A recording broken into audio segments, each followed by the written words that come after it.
16 दिसंबर की उस सर्द रात दिल्ली की एक सड़क पर एक लड़की चीख रही थी। लाचार थी, बेबस थी, लेकिन उसकी चीखें इस शहर को सुनाई नहीं दे रही थी। उसकी बेबसी पर लोग तमाशबीन बने रहे।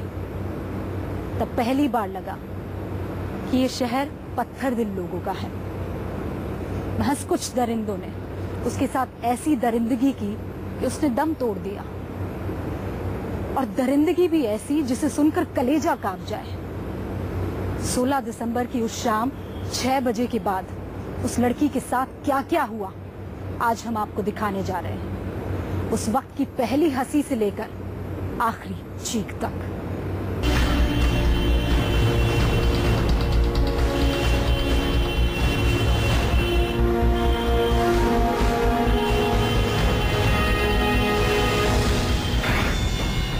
सोलह दिसंबर 2012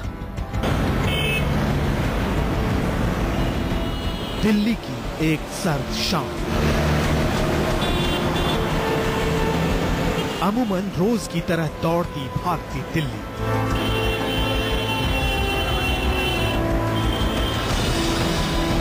खतरे से अनजान और बेपरवाह।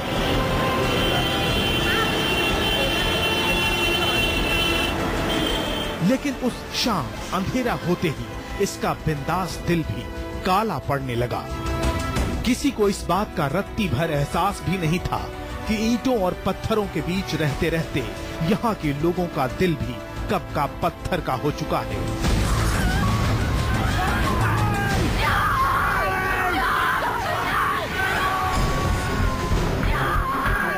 उस रात भी हर गुजरने वाले को उस लड़की की चीखें सुनाई दी होंगी, लेकिन सबने अनसुना कर दिया।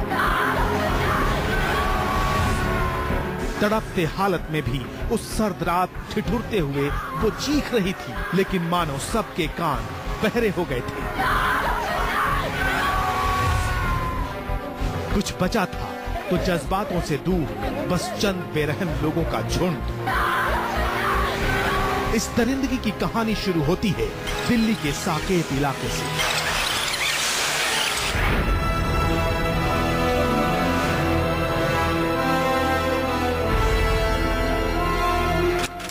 Select city mall, Saket. आम दिनों की तरह इस मॉल में उस दिन भी उतनी ही चहल पहल थी।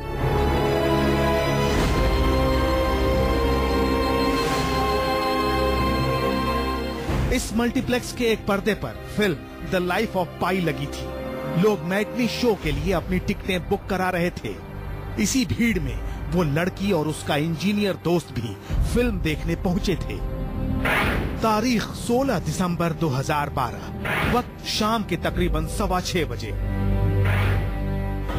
रविवार के दिन निर्भया और उसका दोस्त मूवी देखने के लिए साकेत के इसी सेलेक्ट सिटी वॉक मॉल में पहुंचे थे। लाइफ ऑफ पाई नाम की वो मूवी शाम 6:40 पर शुरू हुई और करीब आधे घंटे बाद यानी 8:30 बजे खत्म हो गई।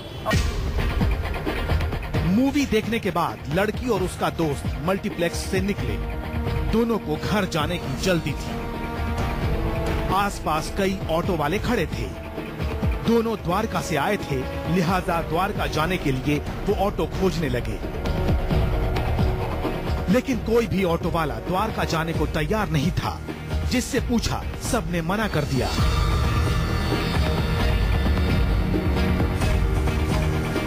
कुछ देर यूं ही बीत गए। उसके बाद दोनों ने फैसला कर लिया कि पहले मुनिरका जाएंगे। तभी सड़क पर एक ऑटो दिखा। दोनों ने उसे रोका और कहा मुनिरका चलना है।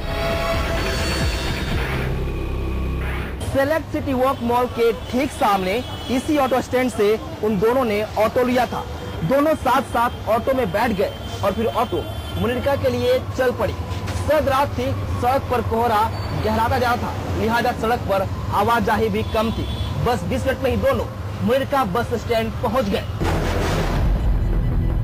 रात 9 बजे तक मुनिरका बस स्टैंड पर वो ऑटो से उतरे। दोनों किसी और ऑटो का इंतजार करने लगे ताकि वो द्वारका पहुंच सकें। ठंड बढ़ती जा रही थी।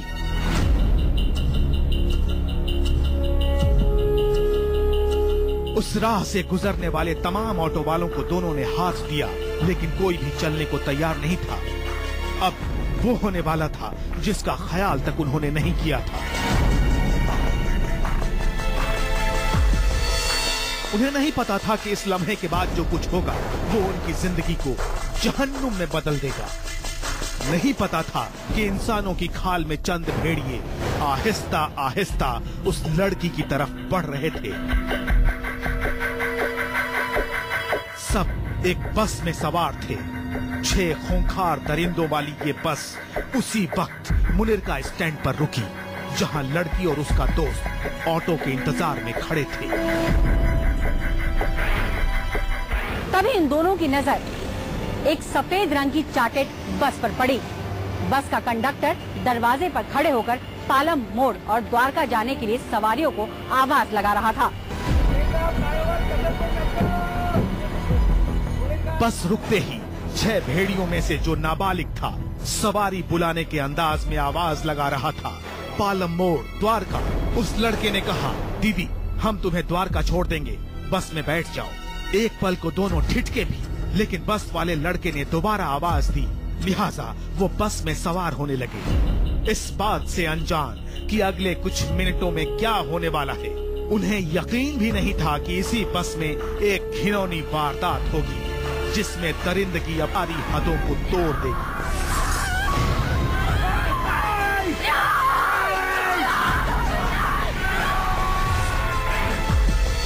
निर्भया और उसके दोस्त बस में सवार हो गए और जाकर सीट पर बैठ गए। उस समय बस के केबिन में ड्राइवर के अलावा 3 शख्स और मौजूद थे, जबकि केबिन के ठीक बाहर कंडक्टर सीट पर एक लड़का बैठा हुआ था। कंडक्टर सीट के ठीक पीछे एक छठा शख्स भी बैठा था। पहली नजर में निर्भया और उसके दोस्त को लगा कि उन्हीं की तरह सीट में बैठे हुए लोग बाकी के पैसेंजर हैं। ड्राइवर समेत बस में केवल 6 लोग मौजूद थे। बस आगे बढ़ चुकी थी और उन दोनों ने भी एक सीट पकड़ ली। इसके बाद लड़की के दोस्त ने कंडक्टर को आवाज लगाई। निर्भया के दोस्त ने कंडक्टर से द्वारका का किराया पूछा। कंडक्टर ने 2 लोगों के 20 रुपए मांगे। उन दोनों ने कंडक्टर को 20 रुपए थमा दिए। बस अब मुनीर का बस स्टैंड से निकल चुकी थी। बस पूरी रफ्तार पकड़ चुकी थी, मलाई मंदिर से होते हुए बसंत गांव की तरफ। सर्द रात थी, सड़क पर भीड़ भाड़ कम थी, इसलिए बस तेज रफ्तार से भाग रही थी। रात के अंधेरे में सड़क पर तेज रफ्तार दौड़ती हुई बस एयरपोर्ट फ्लाईओवर पर चल रही थी। निर्भया और उसका दोस्त अभी भी बातें करने में मशगूल थे। तभी अचानक केबिन का दरवाजा खुला। केबिन में मौजूद वो तीनों शख्स बाहर निकले और सीधे निर्भया के सीट पर पहुंच गए। और इसके बाद शुरू हुआ दरिंदगी का सिलसिला। तीनों ने गाली देते हुए लड़के से पूछा कि इतनी रात को लड़की लेकर कहां जा रहे हो। लड़की का दोस्त जब तक कुछ समझ पाता उन लड़कों ने उसे थप्पड़ मार दिया। जवाब में लड़की के दोस्त ने भी हाथ उठाया और फिर तीनों लड़कों ने लड़की के दोस्त को पीटना शुरू कर दिया। लड़की चिल्लाई, लेकिन एक तो सर्द रात, ऊपर से बस की बंद खिड़कियां और उस पर लगे काले शीशे। आवाज बस के अंदर ही घुट कर रह गई। इसके बाद दोनों ने अपने ही दम पर उन दरिंदों का मुकाबला शुरू किया। निर्भया और उसके दोस्त को बस में मौजूद दरिंदों का विरोध करते देख बस में मौजूद उनके 2 बाकी साथी भी वहां आ गए। उनमें से एक शख्स के हाथ में लोहे की रोड थी। उसने निर्भया के दोस्त के सर पर कई वार किए और निर्भया के दोस्त को बुरी तरह जख्मी करने के बाद उसका मोबाइल, पर्स, सोने की अंगूठी, यहाँ तक कि उसके कपड़े और जूते तक छीन दिए। बस एयरपोर्ट फ्लाईओवर पार कर आगे बढ़ी। रास्ते में पुलिस चेक पोस्ट भी आए, लेकिन न बस रुकी न कोई चेकिंग हुई।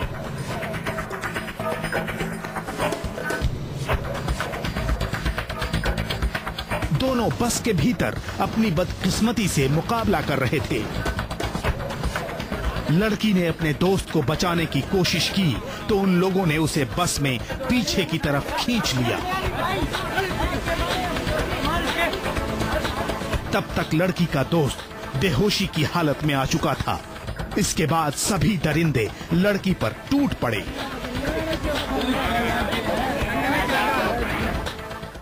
उसके बाद दिल्ली की सड़कों पर दौड़ते उस बस में जो कुछ भी हुआ वो बेहद शर्मनाक था। उन 30 मिनटों में निर्भया चीखती रही, मदद की गुहार मांगती रही, लड़ती रही, लेकिन हैवान बन चुके उन दरिंदों को जरा भी रहम नहीं आया। उन भेड़ियों की दरिंदगी बढ़ती जा रही थी।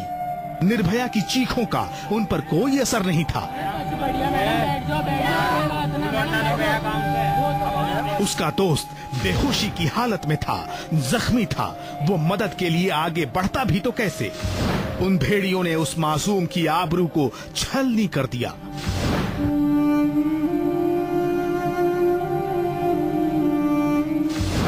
लड़की पर लोहे के रॉड से कई वार भी किए। बस NH8 पर महिपालपुर की तरफ बढ़ती जा रही थी। दरिंदों को लगा कि लड़की मर चुकी है, लिहाजा उन्होंने दोनों को बस से नीचे फेंकने का फैसला कर लिया। निर्भया के दोस्त ने पुलिस को जो हैवानियत की दास्तान सुनाई, उसके मुताबिक वो दरिंदे आपस में बात कर रहे थे कि लड़की की मौत हो चुकी है, इसे बस के बाहर फेंक दो। जाहिर है उन दरिंदों को इस बात का एहसास था कि उनके वहशीपन ने लड़की की इज्जत को न केवल तार-तार कर दिया बल्कि उसकी जान भी ले ली है। उसके दोस्त को मौत के घाट उतारने के इरादे से उन दरिंदों ने उसके सर पर रॉड से कई वार किए और उसके बाद दोनों को घसीटते हुए बस के पिछले गेट तक ले गए, लेकिन गेट खराब था। काफी कोशिशों के बाद भी वो गेट नहीं खोल पाए। पिछला गेट नहीं खुल पाया, लिहाजा उन दरिंदों ने एक बार फिर निर्भया उसके दोस्त को घसीटते हुए अगले गेट पर ले आए और फिर चलती बस से उन दोनों को बाहर फेंक दिया। उस वक्त भी बस तेज रफ्तार से दौड़ रही थी। उन दोनों को बाहर फेंकने के बाद ड्राइवर ने टर्न किया। इरादा था दोनों को बस के पिछले पहिए से कुचलने की, लेकिन ये तो उनकी किस्मत थी कि निर्भया के दोस्त को थोड़ा सा होश था, लिहाजा उसने निर्भया को अपनी ओर खींच लिया। 16 दिसंबर की उस सर्द रात कड़ाके की ठंड थी। बस से फेंकने के बाद 6 दरिंदे जा चुके थे। लड़की और उसका दोस्त सड़क पर तड़प रहे थे। सिसकियां थीं, चीखें थीं, दर्द था, लेकिन सुनने वाला कोई नहीं था।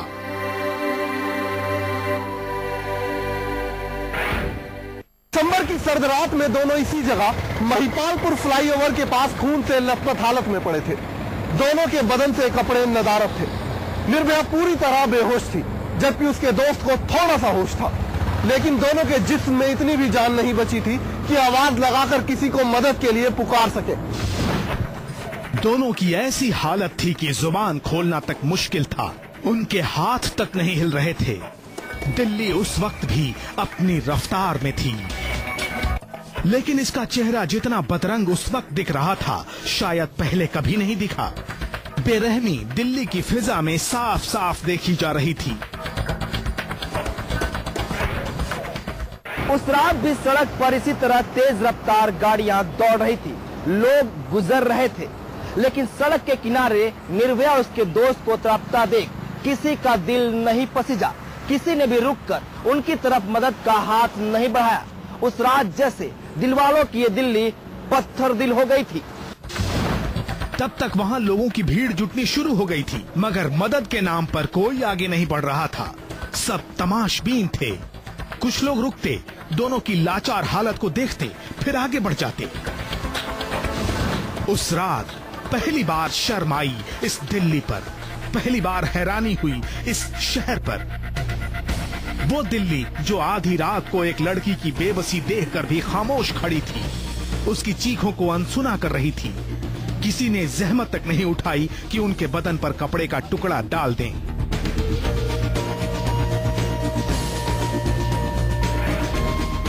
दिसंबर की सर्द रात में दोनों बिना कपड़े के ठीक इसी जगह पर आधे घंटे तक ठिठुरते रहे।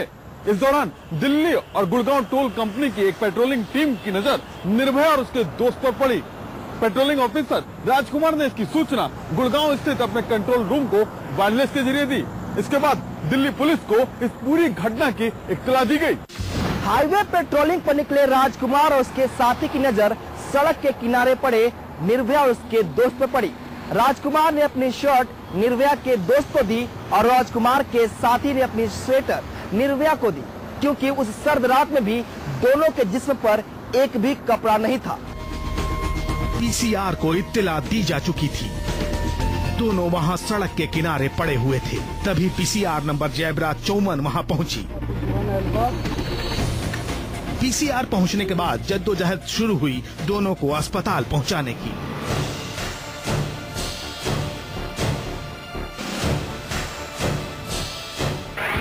पीसीआर में तैनात हेड कांस्टेबल रामचंद्र पासी के एक होटल से बेडशीट लाया। बेडशीट के 2 टुकड़े कर एक से निर्भया को और दूसरे से उसके दोस्त को ढक दिया। उसके बाद दोनों को पीसीआर वैन में डालकर सीधे सफदरजंग अस्पताल में भर्ती करवाया। अभी वक्त एक छोटे से ब्रेक का हो चला है, लेकिन ब्रेक के बाद आपको दिखाएंगे निर्भया कैसे पल पल मौत से लड़ रही थी। इन्फेक्शन के चलते उसकी आंतें तक निकाल ली गई थी, लेकिन बावजूद इसके उस लड़की ने हिम्मत नहीं हारी। पूरा देश उसके लिए दुआएं कर रहा था, लेकिन दुआओं में असर कम होता जा रहा था। पूरे देश में बस निर्भया के दरिंदों को सजा की मांग उठ रही थी। मुल्क की बेटियां हजारों की तादाद में सड़कों पर इंसाफ की लड़ाई के लिए ललकार रही थी। सुबह से लेकर शाम तक हजारों की तादाद में लोग सड़कों पर इंसाफ की लड़ाई के लिए निकल रहे थे।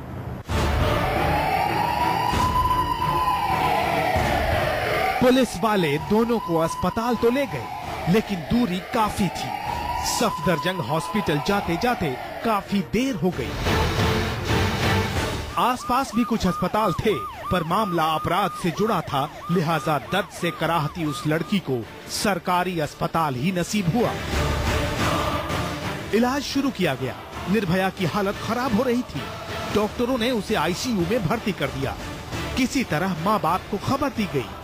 पुलिस ने लड़की के दोस्त की मरहम पट्टी करवाई और उसका बयान लिया। लड़के ने जो कुछ बताया उसने सबके होश उड़ा दिए।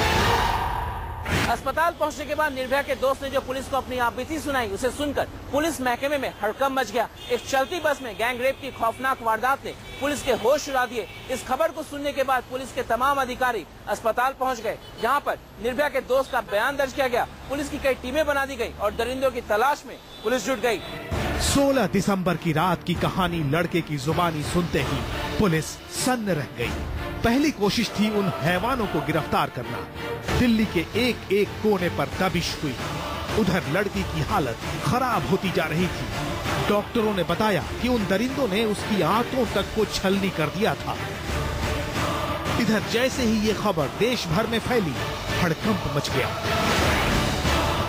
अगली सुबह जब अंधेरी रात में हुई खौफनाक कांड की हकीकत सामने आई तो पूरे देश में हड़कंप मच गया। निर्भया इसी सफदरजंग अस्पताल के आईसीयू में जिंदगी और मौत से जूझ रही थी और बाहर मीडिया का भारी हुजूम था। हर कोई निर्भया की सलामती के बारे में जानना चाहता था। अस्पताल के बाहर लोगों की भीड़ बढ़ती जा रही थी। हर एक शख्स का खून खौल रहा था। लड़के ने बयान में बताया था कि बस सफेद रंग की थी और उस पर यादव लिखा हुआ था। दूसरी तरफ पुलिस उन दरिंदों के तलाश में जुटी थी। पुलिस के आगे सबसे पहली चुनौती थी उस बस को ढूंढ निकालना जिसमें गैंगरेप जैसे वारदात को अंजाम दिया गया था। निर्भया के दोस्त ने बताया था कि उस सफेद रंग की चार्टर्ड बस के बाहर यादव लिखा हुआ है, जबकि सीट उसकी लाल कवर और पीले रंग के पर्दे लगे हैं। साथ ही ड्राइवर का केबिन भी अलग से बना हुआ है। इतने बड़े शहर में यादव लिखी बस को खोजना बहुत मुश्किल था, लेकिन पुलिस ने भी पूरी ताकत झोंक रखी थी। पुलिस ने उस बस की तलाश में करीब 370 व्हाइट लाइन बसों को खंगाला। तमाम ट्रांसपोर्टर्स, बस मालिक और आरटीओ दफ्तर की फाइलें भी खंगाली गई, लेकिन पुलिस को कुछ खास कामयाबी नहीं मिली। इसी दौरान पुलिस को महिपालपुर में होटल में लगे सीसीटीवी कैमरे की कैद तस्वीरें हाथ लगी। इन तस्वीरों में उस बस को साफ तौर पर देखा जा सकता था। तस्वीर सामने आते ही हड़कंप मच गया। पुलिस को बड़ी कामयाबी हाथ लगी थी। इधर मीडिया में तस्वीरें दिखाए जाने के बाद पुलिस के पास एक फोन कॉल आई। कॉल करने वाले ने खुद को उस बस का मालिक बताया। उसने पुलिस को ये भी बताया कि ये बस आरकेपुरम सेक्टर 3 के रविदास कैंप के पास खड़ी होती है, जहां बस का ड्राइवर रहता है और वो बस को अपने पास रखता है। इस खबर के बाद पुलिस को तफ्तीश में एक नई जानकारी मिली और इसके तुरंत बाद पुलिस आरकेपुरम के इसी रविदास कैंप पर पहुंच गई। राम सिंह का पुलिस के हाथ लगना सबसे अहम कड़ी थी, जिसकी बदौलत पुलिस ने बाकी कड़ियों को भी जोड़ लिया। सभी दरिंदों को पकड़ने के लिए पुलिस ने छापेमारी तेज कर दी। ठीक इसी जगह वो सफेद रंग की चार्टर्ड बस खड़ी थी। पुलिस टीम को देखकर बस में मौजूद शख्स ने भागने की कोशिश की, लेकिन पुलिस ने फौरन उसे दबोच लिया। पूछताछ के बाद पता चला कि वो शख्स बस का ड्राइवर राम सिंह है। पुलिस के लिए पहली और सबसे बड़ी कामयाबी थी। निर्भया के सभी गुनहगार सलाखों के पीछे थे, पर गुस्से की गर्जना कम नहीं हुई। हजारों की तादाद में बेटियां सड़कों पर उतरी। इंसाफ और प्रतिशोध की मांग हर तरफ सुनाई दे रही थी। दिल्ली की सड़कों पर बस एक ही नारा था, दरिंदों को फांसी दो, निर्भया के साथ इंसाफ करो। हर लड़की में गूंज रही थी सिर्फ निर्भया की कहानी।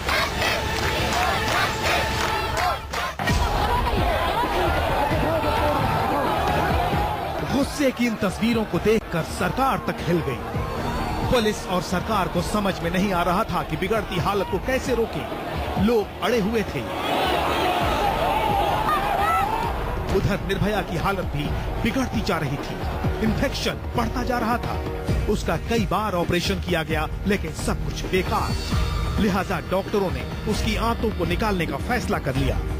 इतना दर्द सहने के बाद भी उसने हिम्मत नहीं हारी और बस एक ही मांग रखी कि उसके गुनहगारों को फांसी दी जाए।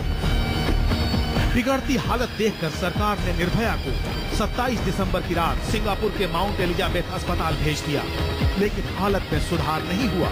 सांसों की डोर टूटती जा रही थी। देश दुआ कर रहा था। आखिरकार 13 दिनों तक जिंदगी के लिए लड़ते लड़ते वो ये जंग हार गई।